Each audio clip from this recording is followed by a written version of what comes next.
月租只需要3800蚊，你就可以擁有一套127方嘅大4房南北對流單位，而且咧前面可以望到一線嘅海景，後邊咧嗰個陽台仲可以望翻我哋嘅園林景啊！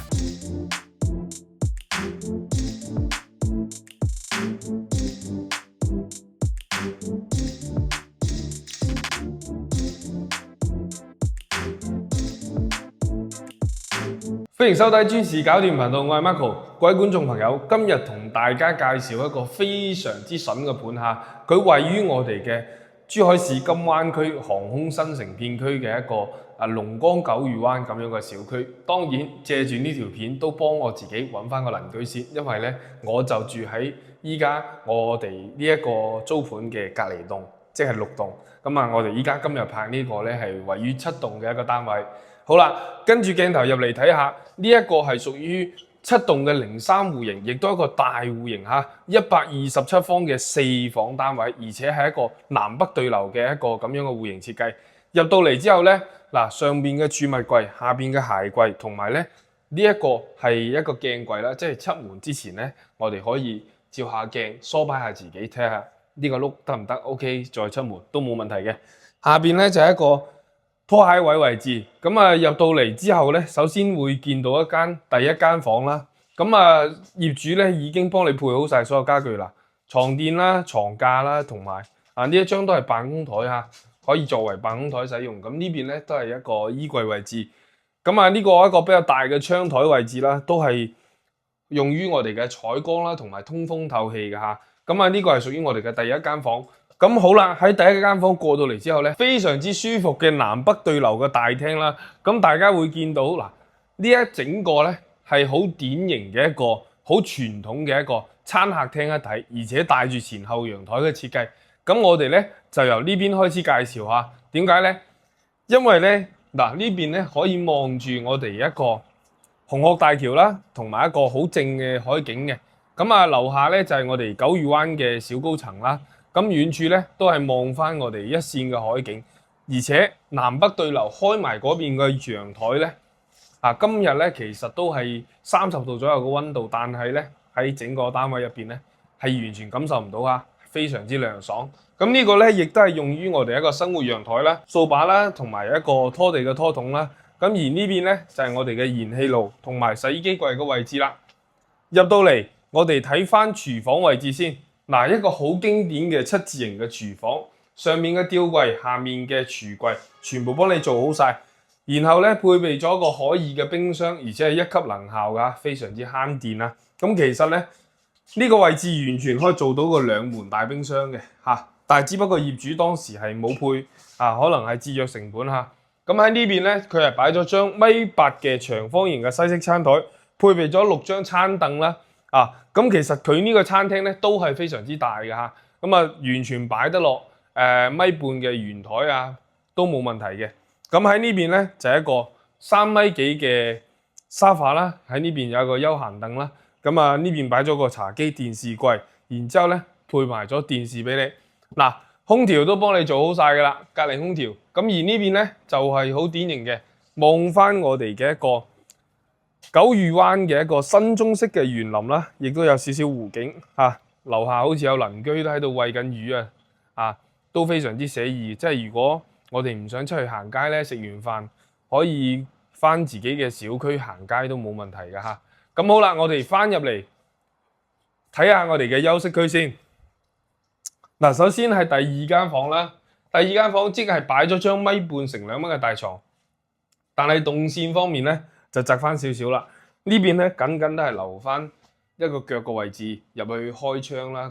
呢個窗台咧都係望翻我哋嘅園林嘅一個湖景嘅景色㗎嚇。喺呢邊咧就做咗個衣櫃啦嚇。呢個亦都係業主幫你配備好嘅衣櫃。所有房間咧都做好晒空調啊，都有埋空調嘅。好啦，喺呢間房嘅對面咧就係我哋嘅公共衛生間啦。公共嘅衛生間嘅話咧，大家見到一個鏡櫃啦、洗手台啦，同埋馬桶位置。淋浴室咧，呢個公共衛生間咧都係非常之闊嘅。可以坐住沖涼都冇問題啊。因為咧佢呢個係屬於九嶼灣嘅大戶型，所以咧佢公共衞生間非常之闊。好啦，咁跟住落嚟介紹我哋第3間房啦，就係我哋呢個嗱，配備咗個衣櫃啦，擺咗張1.5米乘2米嘅大床，然之後咧都係嗰句嚇，動線就差減啲啦，因為咧業主都係想擺大小嘅床為主，但係咧呢個房間嘅窗台咧都係望得好正嘅海景嘅喎，嗱望翻出去非常之靚嘅海景㗎嚇，都係屬於一個海景房單位嚇。好啦，咁嚟到重中之重啦，就係我哋嘅主人房位置。入到嚟，哇，一長到頂嘅衣櫃幫你做咗一排，然之後咧擺咗張1.8米乘2米嘅大床，做到3邊落床位，然之後呢邊咧一樣係望翻我哋嘅小區嘅園林景嚇，非常之寫意、非常之舒服嘅新中式園林景。咁喺右手邊呢邊咧就係屬於我哋主人房嘅配置啦。嗱，鏡櫃、洗手台、馬桶位置。同埋呢一邊咧，一個非常之大嘅淋浴室。咁其實呢個淋浴室咧，真係坐住沖涼完全冇問題㗎，比公共衞生間仲要大。畢竟呢個係主人房。好啦，睇完咗呢一個127方嘅4房單位，同大家總結講兩句先。各位觀眾朋友睇完咗呢一套單位，依家業主要價3800蚊一個月，大家覺得貴定係平呢？嗱，聽我細細美來嚇，因為咧依家呢一套單位咧前有海景，後有園林景，而且咧佢係一個屬於4房單位。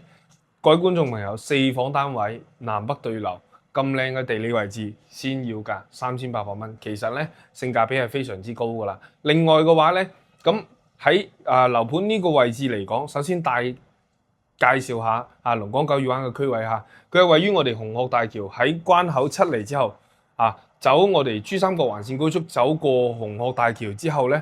過嚟呢個位置咧就係屬於紅鶴大橋嘅橋頭堡，過到嚟金灣區咧係第一站所以咧呢個地理位置係非常之方便㗎。如果對於我哋往返香港同埋珠海嘅朋友，咁另外咧龍崗九雨灣嘅對面咧就有一個鄰里中心，咁鄰里中心嗰邊咧其實都好多嘢食，好多嘢買嘅。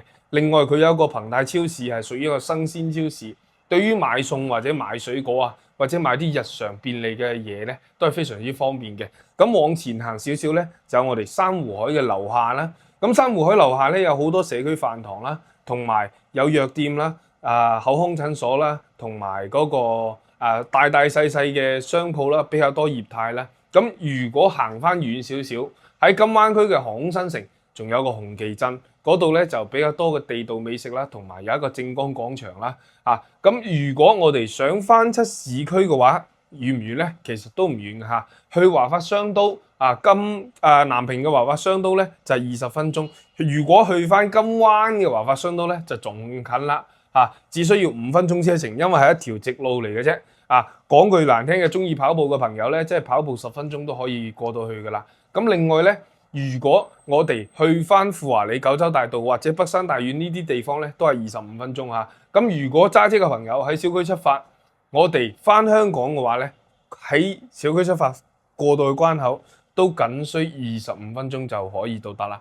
另外，小區如果配備嘅醫療資源咧，有我哋金灣區嘅一個珠海市人民醫院啦，另外嘅話有我哋斗門嘅一個專業院啦，所以無論係生活交通定係生活配套呢啲等等嘅呢一套單位咧，其實配套都係非常之齊全嘅。咁如果各位觀眾朋友你留意緊金灣紅空新城，但係又因為樓價起伏不定喺度猶豫緊嘅話，不妨試下先租後買，咁先入住呢啲租盤單位，睇下呢邊嘅生活節奏啦，或者呢邊嘅生活環境啦，或者呢一個城市到底適唔適合你，再去入手購買咧，都係一個非常之唔錯同埋明智嘅選擇嘅。咁各位觀眾朋友，今期節目到呢度咧都差唔多結束啦，我哋下期再見，拜拜。